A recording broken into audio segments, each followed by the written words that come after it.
Welcome. Come on in to Sunday School Teachings. I'm Imelda. Today we journey through the book of Daniel. After a brief account of Nebuchadnezzar's siege and defeat of Jerusalem, the scene quickly shifts to Daniel and his three friends, Hananiah, Mishael, and Azazar. And we learned here that these men came to hold prominent positions within the Babylonian government. Let's take a look and journey a bit further. First off, the book of Daniel is the 27th book of the Bible and has 12 chapters. Its author, Daniel himself. The purpose is to give a historical account of the faithful Jews who lived in captivity in Babylon and to show that God is in control of heaven and earth, directing the forces of nature, the destiny of nations, and the care of his people. Let's journey together. Again, Daniel is the 27th book in the Bible with only 12 chapters. So we'll take a look at this in two sections. The first six chapters give an account of Daniel's life. So again, these men came to hold prominent positions in the Babylonian government. Daniel, in particular, held such a position because of his ability to interpret dreams, which told of God's unfolding plan. Sandwiched between the dreams is a fascinating account of three friends being thrown into the furnace. Now, the three friends, again, as I mentioned earlier, were Hananiah, Mishael, and Azazar. Now, these three friends, and including Daniel, have their Babylonian names, and let me share those with you. Daniel became Belteshazzar, and the friends became Shadrach, Meshach, and Abednego. And so these four, because they refused to bow down to an image of gold, they were condemned to a fury death. But God intervened and spared their lives. Belshazzar ruled Babylon after Nebuchadnezzar, and Daniel tells of his encounter with God's message written on a wall. Daniel, who was summoned to interpret the message, predicted Babylon's fall to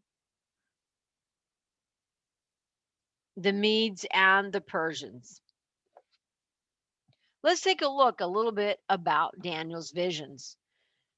These visions gave the captives added confidence that God is in control of history. They were to wait patiently in faith and not worship gods of Babylon or accept that society's way of life. This prediction came true that very night, and Darius the Mede conquered the Babylonian empire. Daniel became one of Darius's most trusted advisors. He prevailed his privileged position, angered other administrators who plotted his death by convicting the king, convincing the king to outlaw prayer to God. In spite of the law, Daniel continued to pray to his sovereign Lord. As a result, he was condemned to die in the den of lions. Again, God intervened, saving him by shutting the mouth of the lions. The book concludes with a series of visions that Daniel had during the reign of Belzar, and Cyrus. These dreams dramatically outline God's future plans, beginning with Babylon and continuing to the end of age. They gave a preview of God's redemption and have been called the key to all biblical prophecy. So let's take a look at what are some of the key themes found in Daniel.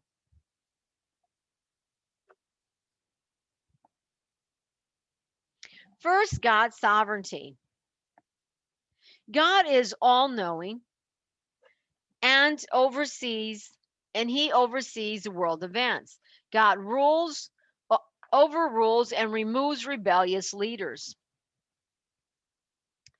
God will overcome evil, and no one is exempt. Although nations vie for the world's Although nations vie for the world control now, one day God's kingdom will replace and surpass the kingdoms of this world. Our faith is sure because our future is secure in Christ. We must have courage and put our faith in God, who controls everything. Purpose in life. Daniel and his three friends are examples of dedication and commitment. They determined to serve God regardless of the consequences. They did not give in to pressures from an ungodly society because they had a clear purpose in life. So do we. It is wise to make trusting, obeying God alone our true purpose in life. This will give us direction and peace regardless of the circumstances or consequences we face. Perseverance. Daniel served for 70 years in a foreign land that was hostile to God, yet he did not compromise his faith in God. He was truthful, persistent in prayer, and disinterested in power for personal glory. Daniel exemplifies a way we should live today. In order to fulfill your life's purpose, you need staying power.